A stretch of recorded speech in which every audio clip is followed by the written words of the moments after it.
एक कहावत है कि घमंड का घर खाली होता है। हमें अपने ऊपर किसी भी बात का घमंड नहीं करना चाहिए। यदि आप बहुत अच्छी तरह और जिम्मेदारी से अपना काम करते हैं तो ये अच्छी बात है, लेकिन आपको कभी अपने आप पर या अपने कार्य पर अभिमान नहीं करना चाहिए। ये कहानी हमें ये बताती है कि प्रकृति का ये नियम है कि जब भी कोई जगह खाली होती है तो उसे भरने कोई ना कोई जरूर आ जाता है।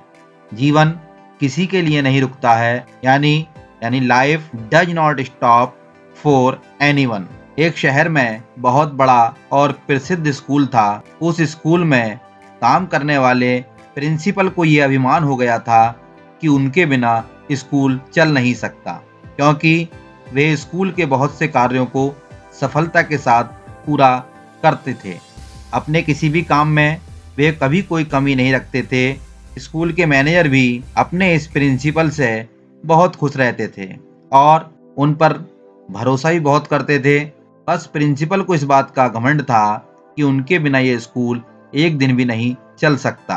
उनके नीचे काम करने वाले कुछ कर्मचारी उनकी तारीफ करते रहते थे। हमारे प्रिंसिपल साहब तो बहुत अच्छी तरह काम संभालते हैं और वे स्कूल के आधार स्तंभ हैं। बिना इनके स्कूल में एक पत्ता इधर से उधर नहीं हो सकता। यानी एक दिन भी यदि प्रिंसिपल साहब स्कूल नहीं आए तो स्कूल चलाने में दिक्कत हो जाती है। अपने कर्मचारियों की चिकनी चुपड़ी बातें सुनकर प्रिंसिपल को यकीन हो गया था कि पूरे स्कूल को चलाने वाला एक वे ही है। उसके बिना यहाँ कोई काम हो ही नहीं सकता। अगर वे इस स्कूल में एक दिन भी ना आए तो स्कूल का काम ठप हो जाएगा। अपने इस अभिमान के कारण वे अपने से नीचे काम करने वालों पर बहुत ही रोब झाड़ा करते थे। अब उन्हें लगने लगा था कि पूरे स्कूल में मेरे जैसा अच्छी तरह काम करने वाला कोई और नहीं है, और उनके इस अभिमान को बढ़ावा देने वाले उनके वो कर्मचारी थे जो उनसे चिकनी चुपड़ी बातें किया करते थे। उनकी बातों में आकर प्रिंसिपल साहब को अभिमान हो चुका था। एक बार स्कूल में एनुअल फंक्शन होता है और उसमें एक बहुत ही सुलझे व्यक्ति को मुख्य अतिथि के रूप में बुलाया जाता है, जहां उन्हें एक स्पीच भी देनी होती है। मुख्य अतिथि ने समय आने पर अपनी स्पीच दी और स्पीच देते समय कहा कि ये बात सही है कि प्रत्येक इंसान अपने आप में इम्पोर्टेंट है, लेकिन यदि उसे यह अभिमान हो जाए कि उसके बिना कोई काम नहीं चल सकता या उसके बिना दुनिया नहीं चलेगी तो उसकी ये सोच गलत है। उसका ये सोचना व्यर्थ है। संसार में उसके जैसे काम करने वालों की कोई कमी नहीं है। एक इंसान चला जाता है तो उसकी जगह दूसरा कोई ना कोई काम करने वाला आ ही जाता है। मुख्य अतिथि की ये बात स्कूल के प्रिंसिपल को अच्छी नहीं लगी और उन्होंने उनकी बात का विरोध किया। उन्होंने कहा कि मैं आपकी बात को नहीं मानता। मैं ये जानता हूँ कि यदि मैं स्कूल ना आऊँ तो यहाँ कोई भी कार्य सही से नहीं हो पाएगा और यहाँ की सारी व्यवस्था चरमरा जाएगी और स्कूल को बहुत सारे नुकसान होंगे। ये स्कूल मैं ही चला रहा हूँ और स्कूल की सारी व्यवस्था मैं स्वयं देखता हूँ।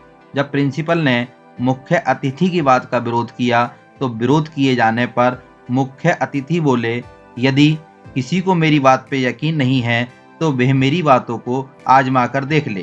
प्रिंसिपल साहब चाहें तो कुछ दिनों का अवकाश ले लें और देख लें कि उनके बिना कोई काम सही से होता है या नहीं होता। स्कूल की मैनेजमेंट कमेटी ने निर्णय लिया कि प्रिंसिपल साहब को स्कूल से 10 दिनों का अवकाश दे दिया जाए। कमेटी ने निर्णय लिया कि प्रिंसिपल साहब स्कूल से 10 दिनों का अवकाश लेंगे और कहीं अच्छी जगह पर घूमने निकल जाएंगे। इन दिनों में प्रिंसिपल स्कूल से और स्कूल से रिलेटेड किसी भी व्यक्ति से कोई भी संपर्क नहीं करेंगे। प्रिंसिपल साहब ने बात मान ली और अपने परिवार के साथ घूमने चले गए। उन्हें यकीन था कि स्कूल अब सही से नहीं चल पाएगा।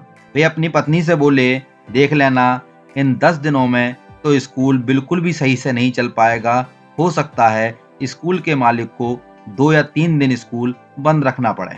अब 10 दिनों बाद जब प्रिंसिपल साहब दोबारा स्कूल आए तो उन्होंने देखा कि स्कूल के सभी कार्य पहले की तरह बिल्कुल सही से चल रहे हैं। उनकी अनुपस्थिति में एक भी दिन स्कूल बंद नहीं किया गया था। सभी लोग पहले की तरह बहुत खुश थे। तो उन्होंने अपने मैनेजर से पूछा कि ये तो इम्पॉसिबल था, पॉसिबल कैसे हुआ।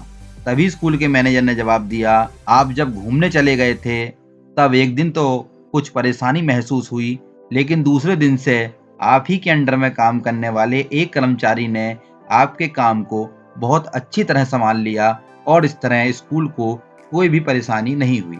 स्कूल सुचारू रूप से वैसे ही चल रहा है जैसा आपके समय चलता था। ये सुनकर प्रिंसिपल साहब का ईमान चकनाचूर हो गया और अब वे पहले की तरह अपना काम करने लगे, और वो भी बिना किसी अभिमान के। अब उन्होंने सबके साथ अच्छा व्यवहार करना शुरू कर दिया और सब पर अपना रौब जमाना बंद कर दिया।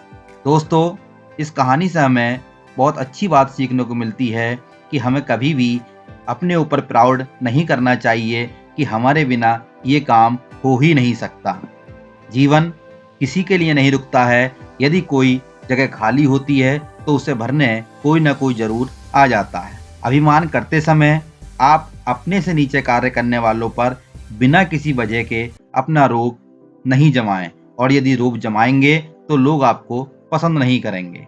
हाँ, आप ऐसा जरूर कर सकते हैं, आप लोगों की इस तरह सहायता करें कि आप लोगों की जरूरत बन जाएं। तो लोग आपके जाने पर दुखी जरूर महसूस करेंगे, लेकिन जीवन फिर भी चलता रहेगा। अभिमान में रहकर व्यक्ति खुद को सबसे अच्छा समझता है। वे ये भूल जाता है कि हम जैसे हजारों व्यक्ति हैं जो उस काम को कर सकते हैं जो वे कर रहा है।